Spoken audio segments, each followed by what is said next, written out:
Do you know who you should stop being kind to as you get older? It might sound strange, even a little uncomfortable, especially if you were raised to always be kind, to give people the benefit of the doubt, to keep the peace no matter the cost. But at some point in life, after all the years, all the lessons, all the quiet sacrifices, you come to a hard but necessary truth. Kindness isn't always a gift. Sometimes it's a trap. There are people in your life who don't yell, don't fight, don't outright mistreat you, and yet they slowly drain you. They take your time, your energy, your silence, your patience, and they give nothing in return. The most dangerous part, they're not strangers. They're often the ones closest to you, family members, neighbors, old friends, people you've known for years, maybe even loved dearly. But love doesn't mean obligation. And connection doesn't mean you owe someone your peace. You may start to notice it in small ways. You feel exhausted after talking to them. You feel guilty when you try to set a boundary. You find yourself giving, and getting. Nothing but criticism, guilt, or silence in return. These relationships don't just wear you out. They wear you down, slowly, quietly, deeply. And if you're honest with yourself, you're tired. Not just physically, but emotionally, spiritually. You're tired of being the one who always makes room, always adjusts, always holds it together. And in this season of life, that kind of exhaustion is a warning sign that something needs to change, because your later years aren't meant for fixing broken people. They're meant for protecting the peace you fought so hard to earn. In today's video, we're going to talk about 5 types of people you should stop being kind to in old age. Not because you're becoming bitter, but because you're finally becoming wise. You'll learn how to recognize the subtle behaviors that quietly drain you, why some people never truly value your kindness, and most importantly, how to protect your energy, your time, and your emotional well-being without guilt or apology. Stay with me until the end, because even one insight, one shift in perspective, could be the start of something powerful, reclaiming the peace that's rightfully yours. You've carried others long enough. This is your time now, and it starts with knowing who no longer deserves a front-row seat in your life. 1. The constant taker. There comes a moment in life, quiet, sobering, when you realize that not everyone who smiles at you deserves a seat at your table. That moment often arrives later in life, when your time and energy have become precious, not because you're less capable, but because you've learned just how much they cost. And perhaps no lesson stings quite like the one you learn from people who only show up when your hands are full and your boundaries are wide open. These are the constant takers. They rarely come asking, how are you? Instead, they come with needs, small at first, favors, errands, time, then bigger, money, help with their kids, support through their problems. They never come to lighten your load, only to add to it. At first, it feels like love. It feels like family. It feels like purpose. After all, being needed is something we're taught to value. But over time, a quiet truth begins to surface. Being constantly needed is not the same as being deeply cared for. Gloria learned this truth the hard way. At 71, she had spent her life being the dependable one in her family, the fixer, the helper, the one who never said no. She showed up, even when it meant canceling her own plans. She stayed late, gave generously, lent what she could, and never expected repayment. It was her role, and she wore it with pride until the day she needed someone. When she fell ill and spent a week at home, not a single family member reached out. No calls, no visits, no soup at the door. Her birthday passed quietly, unnoticed by the very people who had once depended on her for everything. In that silence, something broke. Not her body, but her belief that reciprocity was implied, that love would eventually circle back. The wound that constant takers leave behind is not loud. It doesn't scream betrayal. It whispers of invisibility. It tells you that your worth was tied to your usefulness, and when you could no longer give, you became forgettable. That's the danger of one-sided relationships. They don't just take your time. They take your joy, your spark, your sense that you matter outside of what you can offer. And what makes it even harder is the guilt, the inner voice that says, maybe they're just busy, maybe you're being too sensitive, maybe it's your job to hold things together. But guilt is not a sign of love. It's often the symptom of a pattern you haven't had the courage to break. As we grow older, it becomes more urgent to guard what remains, your energy, your health, your peace of mind. You don't have to make excuses for drawing a line. You don't need to justify saying no. You don't owe explanations for choosing rest over obligation. If someone vanishes because you stop saying yes, they were never really there for you. They were there for what you could do, not who you are. This isn't about becoming cold, it's about becoming clear. It's about deciding that your later years will not be a continuation of silent sacrifice.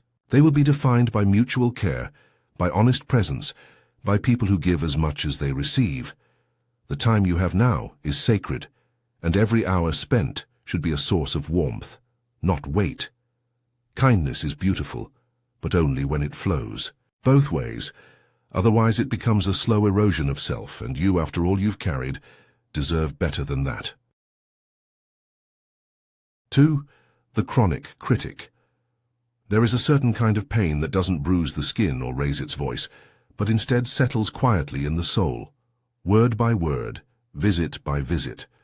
It doesn't come from people who fight or scream or storm out of rooms. It comes from the ones who stay, the ones who show up regularly, who call themselves family, who seem to care, and yet every time they're near, something in you contracts, because you know what's coming. Another comment, another correction, another gentle disapproval wrapped in concern. This is the slow, wearing presence of the chronic critic. What makes them so difficult to name is how subtle they can be. They don't insult you outright. They don't call you names. Instead, they ask with a raised eyebrow why your hair looks different. They tilt their head and question why you gave away that old chair. They remind you in small ways of every moment. They think you've come up short. Are you really still wearing that? You're so sensitive. I just don't understand why you did it that way. To them, it's just conversation, but to you, it's erosion. Raymond, 82, knows this all too well. For years, he visited his cousin every Sunday. He brought fresh bread. He checked in on her home. He made the effort to keep the bond between them alive. And each time, without fail, she would find something in him to fix, something to question, something to diminish. He smiled through it at first, told himself it wasn't worth the trouble, that this was just her personality. But slowly, something in him shifted. He began doubting his decisions, holding back parts of his life, dreading the walk up her porch steps, wondering what version of himself she'd disapprove of this time. What the chronic critic takes from you isn't always obvious. It's not your time, your money, or your help. It's your comfort in your own skin. It's your trust in your own choices. They make you feel like you're always one mistake away from losing their respect, though you're never quite sure if you had it to begin with. And over time you start to silence yourself, not to keep peace, but to avoid feeling wrong. That silence comes at a cost. You stop sharing the things you love. You avoid new experiences because you already know how they'll be received. You shrink, not because you want to, but because you've learned it's safer that way. And when that pattern becomes routine, it robs you of more than your voice. It steals your joy. And in later life, joy is not something to be bargained away. For the comfort of someone else's opinions, you don't need to earn the right to be accepted. Not anymore. You've lived too much, survived too much, to keep trying to win the approval of someone who sees you more as a project than a person. Their criticisms say far more about their own discomfort than they ever did about your choices. And you are not required to keep making room for their unresolved issues. If someone makes you feel small every time you speak, maybe it's time to stop inviting them to listen. You are allowed to create space between yourself and their voice, not to punish them, but to protect yourself. Because the right people won't ask you to shrink in order to stay close. They'll sit with you, listen to you, celebrate your growth, even when it looks different from their own.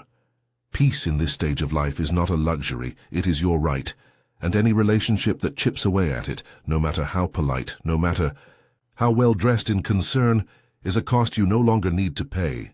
You do not owe anyone access to your heart, just because they share your blood, your past, or your address, especially not when their presence leaves you second-guessing your worth.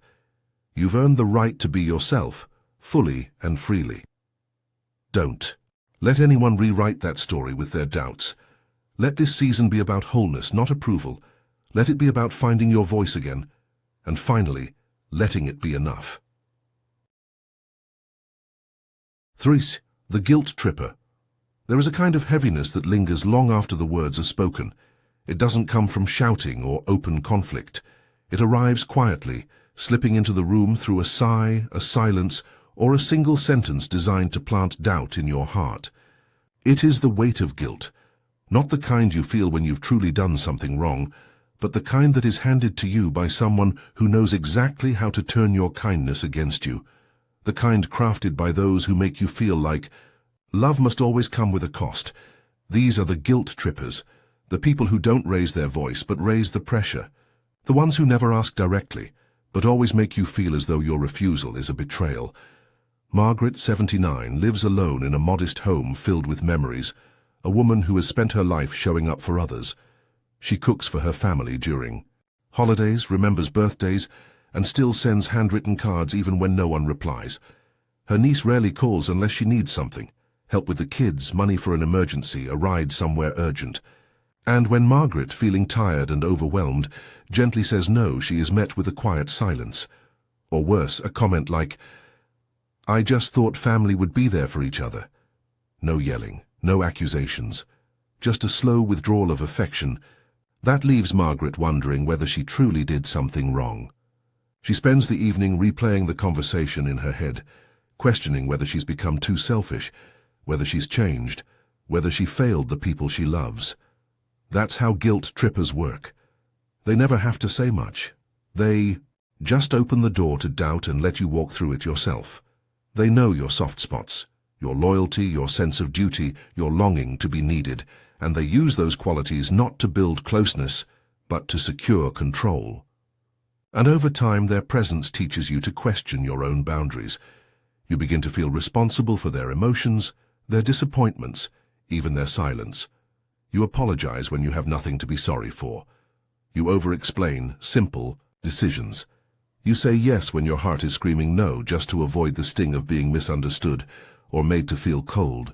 What's hardest about this dynamic is how familiar it feels, especially if you've spent most of your life putting others first.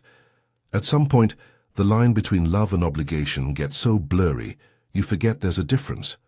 But there is. Real love doesn't ask you to deplete yourself to prove your worth. Real love doesn't withhold warmth when you draw a line. And real love certainly doesn't make you feel like protecting your own peace is an act of betrayal. You don't owe anyone your constant availability.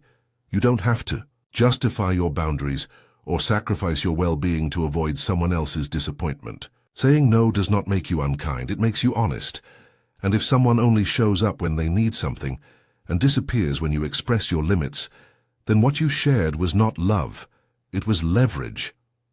The years you have now are not for endlessly negotiating your value. They are not for playing emotional chess with people who make you feel guilty for needing rest, space, or clarity.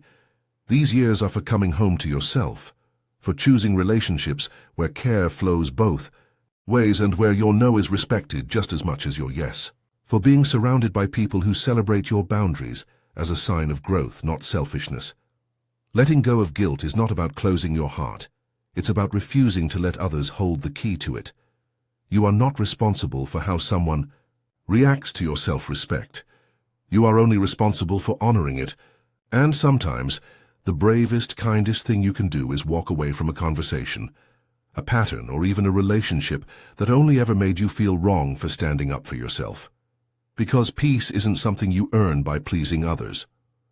It's something you protect, quietly, firmly, and without apology.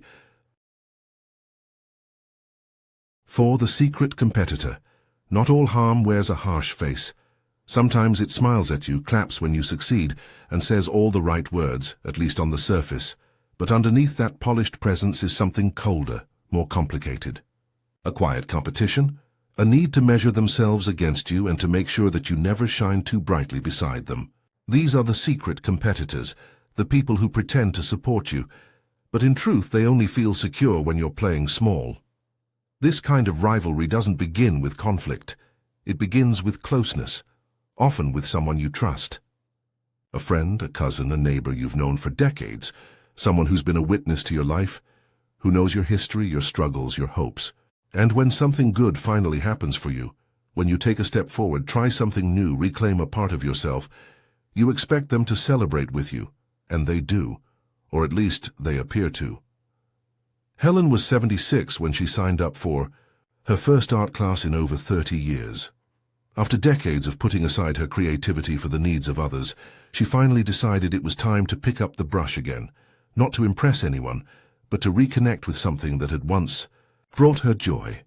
Her longtime friend Judy said she was thrilled for her. She even joined the class, saying she wanted to cheer Helen on. But it didn't take long for Judy's encouragement to turn into subtle, well-placed cuts. "Your piece is interesting, very bold for your age.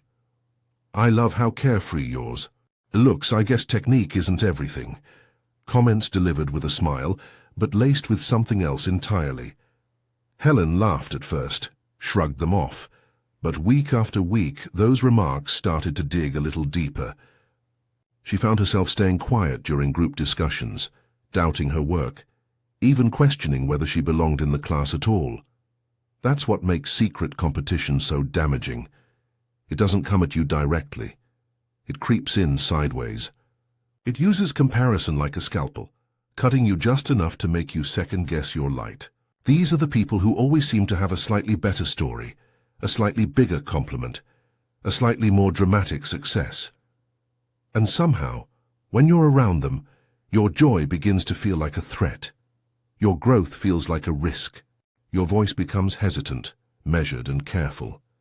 But the truth is, real friends don't need you to shrink so they can feel tall. Real support doesn't come with a scoreboard. If someone only feels secure when they're outshining you, they're not walking beside you, they're keeping score from behind, and you can feel it, even if you've been too kind to say it out loud. You feel it when you downplay your wins so they won't feel small, when you hesitate to share your excitement, when you catch yourself shrinking just to keep the peace. And here's what you need to know. You don't have to apologize for becoming more.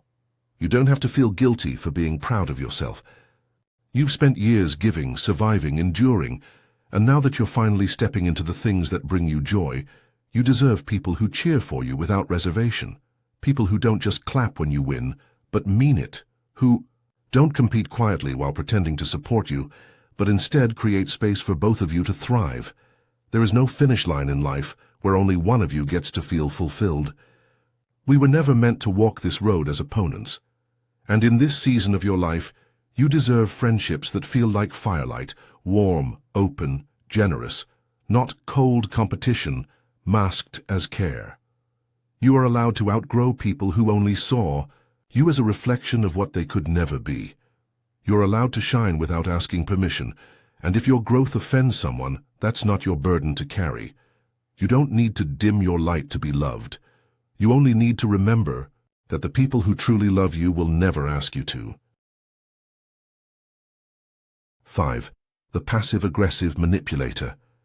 Not everyone wounds you with raised voices or sharp words. Some people do it quietly, with half smiles, lingering silences, and jokes that sting just enough to make you question if they meant it that way. They don't confront, don't criticize directly, and rarely ever take responsibility. Instead, they build their power in the shadows, in what's left unsaid, in the tension that fills the room after they leave it. These are the passive-aggressive manipulators, and their damage often goes unnoticed, not because it's harmless, but because it's so carefully hidden. Harold, at 83, had lived in the same neighborhood for over 4 decades. He was known for his steady presence, his gentle demeanor, and the pride he took in taking care of what he could still manage around the house. His neighbor Doug was always polite, always smiling, always ready with a joke. But behind that charm was something else, a thread of condescension that slowly unraveled Harold's sense of dignity. Whenever Harold mentioned needing a bit of help, moving a heavy planter, fixing a gutter, Doug would respond with a laugh and say things like, "Guess you're finally slowing down, huh?" Or, "I'd help, but I'd like to keep my knees in working order a bit longer." On the surface, it sounded like banter, but Harold always walked away feeling smaller, unsure whether he had been kindly teased or quietly dismissed. And that's how this form of manipulation works, not by force, but by making you second-guess your own feelings. You start to wonder, am I too sensitive? Am I reading into it too much? So you stay quiet. You suppress the hurt. You continue the relationship, trying not to rock the boat, all while something inside you begins to close off. Over time, this dynamic wears you down.